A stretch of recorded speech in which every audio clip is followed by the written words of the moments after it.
WP, it's about time, the angel grumbles as you enter the room, rifle at the ready. I've been waiting decades in this dusty tomb for you to grace me with your presence. She had her arms folded over her silver-lined white gown. Her stunning green eyes prickled with annoyance. The dim halo above her head warbled in and out of existence with a faint hum, shining faintly in the darkness. What? Was all Marcus could manage, confused.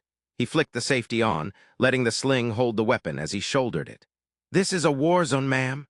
The thump of artillery fire shook the cemetery above. The light flickered from the open stone doorway leading to the entrance he'd wandered through with smoke filtering over it. He glanced back, happy that it had not collapsed. Everything is always a war zone with you people. It's time. With all due respect, your angelness, time for what? Set me free. Let me out, she shouted, gesturing vaguely to the interior. How do I set you free? He glanced around, seeing nothing but dusty rock and stone. The burial site contained name plates at least, but he couldn't read them very well. They were names in another language, and he was just a visitor in a distant land. It looks like you can walk right out of here. Her eyes glowed a spectacular emerald, bathing the tomb in the glow of angelic light as her halo erupted into flame above her head, and the shadow of wings were barely visible on her back. Beneath his feet, sigils were carved into the stone, and they glowed a hellish red. Whoa, that's a trick I've never seen. He chuckled faintly, wondering what he'd stumbled into. Set me free, she ground out, pointing at him with a pale finger. Her brow was furrowed with barely contained rage beneath her strands of vibrant yellow hair.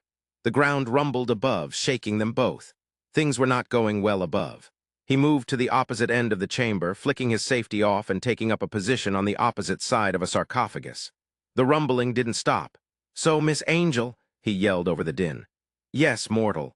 Name's Marcus. Marcus Coombs, what's your name? Saelfendrel, she said with venom in her voice. Above, gunfire was being exchanged. That sounds like a pharmaceutical, he laughed, checking his 2 grenades on his belt. The cover can take it, I think. Just curious, Sael, you bulletproof. I am more powerful than you can possibly imagine, Marcus. Shouting, running of feet. He held the pin of the grenade beneath his trigger finger, waiting for the right moment. Powerful enough to keep me from dying, to get back home, to end this mess. Saelfendrel was silent, pondering the sounds above. You wish to make a deal. Words in another language passed from the opening. Yes, I free you. You keep me alive. Deal, answer fast. Deal. He popped the pin, waited a beat, and chucked the grenade to the steps just as feet were descending. He ducked behind the sarcophagus, waited for the explosion a half-second later, then popped up and fired after the blast sent stone flying into the walls around him. When the dust settled, there was a bloody mess on the steps. Did that free you? He asked, scanning the entrance with his iron. Malevolent laughter answered him, and he glanced sideways at the creature now standing beside him. A full-blown demon of nightmares in reddish skin, horns, claws, and malice stood there. Deal, Marcus, you better run, though. It laughed as deep-seated fear corrupted him to his core. Soon he was running away, out of the cemetery across the fields, and he couldn't stop. The demon grinned just over his shoulder every time he looked back. It was waiting for him, waiting for his soul.